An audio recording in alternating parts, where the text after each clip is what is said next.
Hi ನಮಸ್ಕಾರ ಎಲ್ಲ ವಿದ್ಯಾರ್ಥಿಗಳಿಗೆ ನೀಟ್ ಎಕ್ಸಾಮನ್ನು ಎಕ್ಸಾಮನ್ನು ಬರೆದಂಥ ವಿದ್ಯಾರ್ಥಿಗಳು ತಮ್ಮ ಒಂದು ಪ್ರಥಮಸ್ಕೋಸ್ಕರ ಕಾಯ್ತಿದ್ದೀರಿ. ಸೊ ಈ ವಿಡಿಯೋದಲ್ಲಿ ನಿಮಗೆ NIT ಕಡೆಯಿಂದ ಅಧಿಕೃತ ಮಾಹಿತಿ ಬಂದಿದ್ದು ಎಲ್ಲ ವಿದ್ಯಾರ್ಥಿಗಳು ವಿಡಿಯೋನ ಸ್ಕಿಪ್ ಮಾಡದೆ ಸೊ ಕೊನೆ ನೋಡಿ ಯಾವ ರೀತಿ ನಿಮ್ಮ ಒಂದು ಫಲಿತಾಂಶ ಯಾವಾಗ ದಿನಾಂಕ ಪ್ರಕಟಣೆ ಆಗುತ್ತೆ, ಸೊ ಫಿಕ್ಸ್ಡ್ ಡೇಟ್ ಯಾವಾಗೂ, ಹಾಗೆ ಕೌನ್ಸಿಲಿಂಗ್ ಡೇಟನ್ನು ಯಾವಾಗ ಸ್ಟಾರ್ಟ್ ಮಾಡ್ತಾರೆ, ಸೊ ಹಾಗೆ ಆಪ್ಷನ್ಸ್ ಎಂಟ್ರಿ ಕೂಡ ಯಾವಾಗ ಅನೇಬಲ್ ಮಾಡ್ತಾರೆ ನಮ್ಮ ಒಂದು NIT ಎಕ್ಸಾಮ್ ಸಂಬಂಧಪಟ್ಟಿದ್ದು ಎಲ್ಲ ವಿದ್ಯಾರ್ಥಿಗಳು ಕಂಪ್ಲೀಟ್ ಮಾಹಿತಿನ ಈ ವಿಡಿಯೋದಲ್ಲಿ ತಿಳಿಸ್ಕೊಡ್ತೀನಿ. ಈ ವಿಡಿಯೋನಲ್ಲಿ ಕೂಡ ಸ್ಕಿಪ್ ಮಾಡಬೇಡಿ. ಸೊ ವಿಡಿಯೋಕ್ಕೆ ಒಂದು ಲೈಕ್ ಕೊಟ್ಟು ಚಾನಲ್ನ ಸಬ್ಸ್ಕ್ರೈಬ್ ಮಾಡ್ಕೊಳ್ಳಿ. ಸೊ ಏನೇ ಡೌಟ್ಸ್ ಇದ್ದರೆ ಕಮೆಂಟ್ ಮೂಲಕ ಮಾಹಿತಿನ ಕೊಡ್ಬೋದು.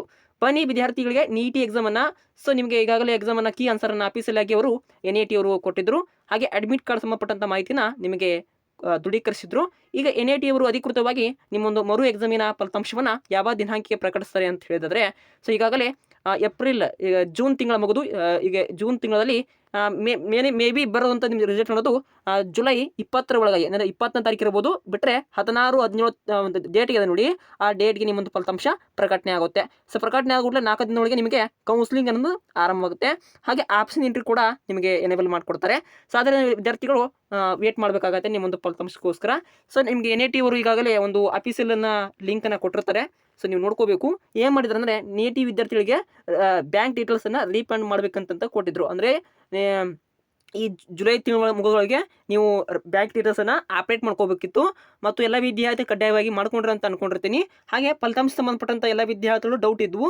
ಸೊ ಅದಕ್ಕೆ NIT ಅವರು ಅಧಿಕೃತ ಮಾಹಿತಿನ ಕೊಟ್ಟಿದ್ದಾರೆ. ಸೊ ನಿಮ್ಮೊಂದು ಜುಲೈ 20ರ ಒಳಗಾಗಿ ಅಂದರೆ 18, 16 ಒಳಗೆ ಮತ್ತು ಜುಲೈ 20ರ ಒಳಗೆ ನಿಮ್ಮೊಂದು ಫಲಿತಾಂಶವನ್ನು ಪ್ರಕಟಿಸ್ತಾರೆ. ಪ್ರಕಟಿಸಿದ 4 ದಿನ ಒಳಗಾಗಿ ನಿಮ್ಮೊಂದು ಕೌನ್ಸಿಲಿಂಗನ್ನು ಸ್ಟಾರ್ಟ್ ಮಾಡ್ತಾರೆ. ಸ್ಟಾರ್ಟ್ ಆಗಿಬಿಟ್ಲೆ ಹಾಗೆ ಕಟ್ ಆಫ್ ಯಾವ ರೀತಿ ಇರುತ್ತೆ, ಫೀಸ್ ಸಂಬಂಧಪಟ್ಟಿತ್ತು, ಫೀ ಸ್ಟ್ರಕ್ಚರ್ ಯಾವ ರೀತಿ ಇರುತ್ತೆ ಎಂಬುದನ್ನು ನಿಮಗೆ ಅವರೇ ತಿಳಿಸ್ಕೊಡ್ತಾರೆ. ಆಫೀಸಲ್ಲಾಗಿ ಒಂದು PDF ಕಳಿಸ್ಕೊಡ್ತಾರೆ. ಸೊ ವಿದ್ಯಾರ್ಥಿಗಳು ವೇಟ್ ಮಾಡಿ. ಸೊ ನಿಮ್ಮ ಜುಲೈ 20ರ ಒಳಗಾಗಿ ನಿಮ್ಮೊಂದು ಫಲಿತಾಂಶವನ್ನು ನಿರೀಕ್ಷಿಸಿ. ಹಾಗೆ ಸೊ ಕೌನ್ಸಿಲಿಂಗ್ ಡೇಟ್ ಇರ್ಬೋದು, ಆಪ್ಷನ್ಸ್ ಎಂಟ್ರಿ ಇರ್ಬೋದು, ಎಲ್ಲ ಕೂಡ ಮಾಡ್ತಾರೆ. ಸೊ ವೇಟ್ ಮಾಡಬೇಕೆಲ್ಲ ವಿದ್ಯಾರ್ಥಿಗಳು. ಇದಕ್ಕೆ ಸಂಬಂಧಪಟ್ಟಂಥ ಏನೇ ಡೌಟ್ಸ್ ಇದ್ದರೆ ಕಮೆಂಟ್ ಮೂಲಕ ಮಾಹಿತಿ ಕೊಟ್ಟರೆ ನಿಮಗೆ ಸದ್ಯದಲ್ಲಿ ರಿಪ್ಲೈ ಮಾಡಿಕೊಡ್ತೀವಿ. ಹಾಗೆ ಫಸ್ಟ್ ಟೈಮ್ ನಮ್ಮ ಚಾನಲ್ ನೋಡಿದ್ರೆ ದಯವಿಟ್ಟು ಸಬ್ಸ್ಕ್ರೈಬ್ ಮಾಡ್ಕೊಳ್ಳಿ. ನಿಮ್ಮ ಸ್ನೇಹಿತರಿಗೆ ವಿಡಿಯೋನ ತಿಳಿಸ್ಕೊಡ್ಬೇಕಾಗತ್ತೆ. ಈಗಾಗಲೇ ಎಲ್ಲ ವಿದ್ಯಾರ್ಥಿಗಳು ಭಾಳಷ್ಟು ಕರ್ನಾಟಕದಲ್ಲಿ NIT ಎಕ್ಸಾಮ್ನ ಬರೆದು ನಿಮ್ಮ ಒಂದು ರಿಸಲ್ಟ್ಗೋಸ್ಕರ ವೇಟ್ ಮಾಡ್ತಿದ್ದಾರೆ ಅಂದ್ಕೊಂಡಿರ್ತೀನಿ. ಸೊ ಅಂತಿಮವಾಗಿ ನಿಮ್ಮೊಂದು NITಯಿಂದ ಅಪ್ಡೇಟ್ ಕೊಟ್ಟಿದ್ದಾರೆ. ಸೊ ಇನ್ನೊಂದು ವಾರದಲ್ಲಿ ನಿಮಗೆ ಕಂಪ್ಲೀಟಾಗಿ ಒಂದು ಫೀ ಸ್ಟ್ರಕ್ಚರ್ ಇರ್ಬೋದು, ಆಪ್ಷನ್ಸ್ ಎಂಟ್ರಿ ಇರ್ಬೋದು, ಹಾಗೆ ಕೌನ್ಸಿಲಿಂಗ್ ಡೇಟ್ ಅನ್ನೋದು ಇರ್ಬೋದು, ಹಾಗೆ ಆರಂಭವಾಗುತ್ತೆ. ಸೊ ವೇಟ್ ಮಾಡಬೇಕು ಎಲ್ಲ ವಿದ್ಯಾರ್ಥಿಗಳು. ಸೊ ಒಂದು 2026ರ NIT ಎಕ್ಸಾಮ್ನ ಒಂದು ಫಲಿತಾಂಶ. So thank for watching. ಮುಂದಿನ ಒಂದು ಟಾಪಿಕ್ನಲ್ಲಿ ಸಿಗೋಣ ಅಂತ ಹೇಳ್ತಾ ಇಂದಿನ ಒಂದು ಟಾಪಿಕ್ನ ಇಲ್ಲೇ ಮುಗಿಸ್ತೀವಿ. Thank for watching. Have a nice day.